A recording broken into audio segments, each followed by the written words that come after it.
Hello students, political science की class में आज हमारा टॉपिक है फंडामेंटल राइट्स पार्ट सेकंड। पिछले वीडियो में हमने फंडामेंटल राइट्स आर्टिकल 24 तक पढ़े थे। आज हमारी क्लास में हम आर्टिकल 25 से आगे तक पढ़ेंगे। धार्मिक स्वतंत्रता का अधिकार, अनुच्छेद 25 से 28।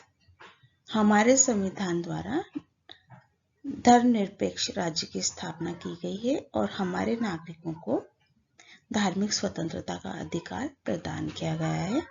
अनुच्छेद 25 अंतःकरण की स्वतंत्रता से संबंधित है और इसमें ये कहा गया है कि व्यक्तियों को अंतःकरण की स्वतंत्रता तथा कोई भी धर्म स्वीकार करने, उसका अनुसरण करने एवं प्रचार करने का अधिकार प्राप्त होगा।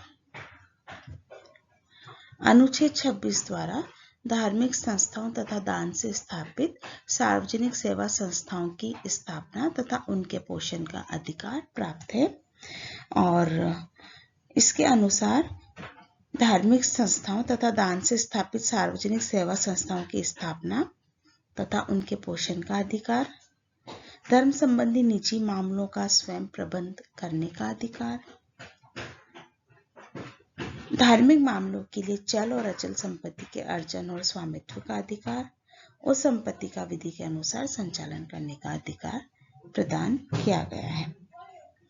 अनुच्छेद 27 धार्मिक व्यय के लिए निश्चित धन पर कर की अदायगी से छूट से संबंधित है और इसमें यह कहा गया है कि राज्य किसी भी व्यक्ति को ऐसे कर देने के लिए बाध्य नहीं कर सकता है जिसकी आय किसी विशेष धर्म अथवा धार्मिक संप्रदाय की उन्नति या पोषण में व्यय करने के लिए विशेष रूप से निश्चित कर दी गई हो। अनुच्छेद 28 राजकीय शिक्षण संस्थाओं में धार्मिक शिक्षा का निषेध करता है।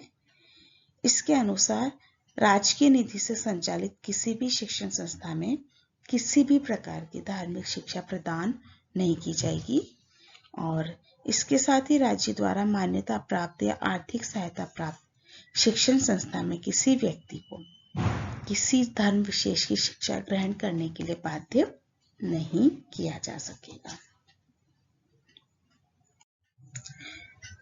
इसके पश्चात संस्कृति और शिक्षा संबंधी अधिकार आते हैं जो कि अनुच्छेद 29 एवं 30 में विद्यमान है। अनुच्छेद 29 के अनुसार नागरिकों के प्रत्येक वर्ग को अपनी भाषा, लिपि एवं संस्कृति सुरक्षित रखने का पूर्ण अधिकार है। इसमें यह भी कहा गया है कि किसी राजकीय सहायता से संचालित शिक्षण संस्था में प्रवेश के संबंध में मूल वंश, जाति, धर्म और भाषा या इनमें से किसी एक के आधार पर भेदभाव नहीं किया जा सकेगा। अनुच्छेद 30 धर्म या भाषा पर आधारित सभी अल्पसंख्यक वर्गों को अपनी रुचि की शैक्षणिक संस्थाओं की स्थापना तथा उसके प्रशासन का अधिकार देता है। हमारा संविधान दो तरह के अल्पसंख्यकों को मान्यता देता है, धर्म या भाषा पर आधारित, और इसमें यह व्यवस्था की गई है कि शिक्षण संस्थाओं को अनुदान देने में राज्य इस आधार पर भेदभाव नहीं करेगा कि वे धर्म या भाषा पर आधारित किसी अल्पसंख्यक वर्ग के अधीन हैं।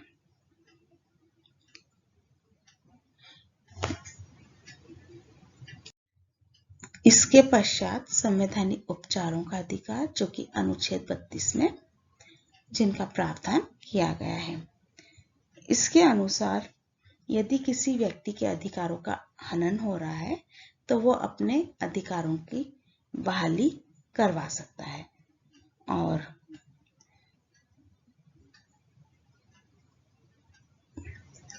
डॉक्टर अंबेडकर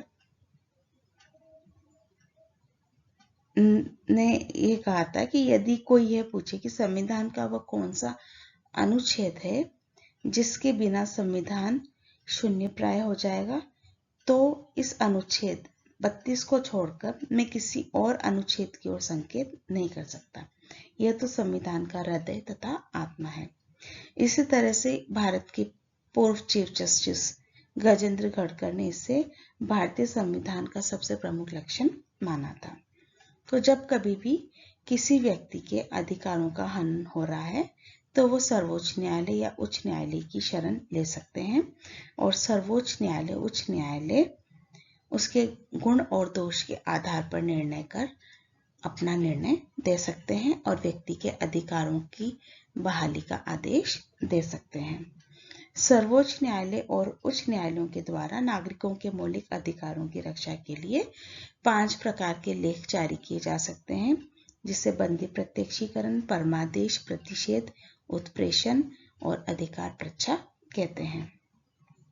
बंदी प्रत्यक्षीकरण के द्वारा किसी व्यक्ति को अवैध रूप से बंदी नहीं बनाया जा सकता है। उसे बंदी बनाए जाने का कारण बताना पड़ेगा और यदि उसे बंदी बनाया जाता है तो उसे न्यायालय में प्रस्तुत किया जाना पड़ेगा और व्यक्ति को ये पूरा अधिकार होता है कि वो अपनी रक्षा करे।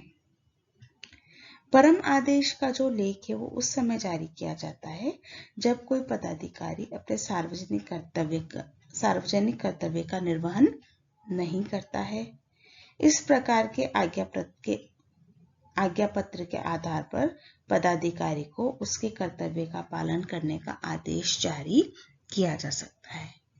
प्रतिषेध, यह आज्ञापत्र सर्वोच्च न्यायालय तथा उच्च न्यायालयों द्वारा निम्न न्यायालयों तथा अर्ध न्यायिक न्यायाधिकरणों को जारी करके आदेश दिया जाता है कि इस मामले में अपने यहाँ कार्रवाई न करें क्योंकि यह मामला उनके अधिकार क्षेत्र से बाहर का है। नेक्स्ट लेख है उत्प्रेषण और यह आज्ञापत्र अधिकांश किसी विवाद को निम्न न्यायालय से उच्च न्यायालय में भेजने के लिए जारी किया जाता है, जिससे वह अपनी शक्ति से अधिक अधिकारों का उपभोग न करे या अपनी शक्ति का दुरुपयोग करते हुए न्याय के प्राकृतिक सिद्धांतों का उल्लंघन न करे। और लास्ट लेख है अधिकार परीक्षा, जिसे हम को वारंटो भी कहते हैं।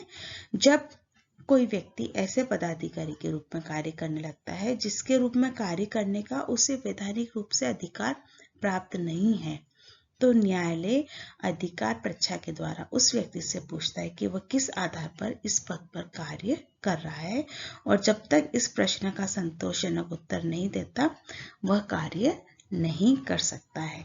तो ये जो लेख है यह नागरिकों को उनके अधिकारों के हनन को होने से रोकने के लिए काफी महत्वपूर्ण है। इनफैक्ट ये संवैधानिक उपचारों का अधिकार, right to constitutional remedy, is very important और यह बताता है कि हमारे देश में नागरिकों के अधिकारों का हनन नहीं हो सकता है और यदि हनन किया जाता है तो उन्हें अधिकारों की बहाली के लिए लड़ाई लड़ने का पूरा अधिकार है। वे सर्वोच्च न्यायालय एवं उच्च न्यायालय में जाकर अपने अधिकारों की बहाली की मांग कर सकते हैं। तो ये एक बहुत ही इम्पोर्टेंट फीचर है जो हमारे मूल अधिकारों को न्यायिक अधिकार बनाता है। मतलब यदि अधिकारों का हनन हो रहा है तो हम न्यायालय की शरण ले सकते हैं।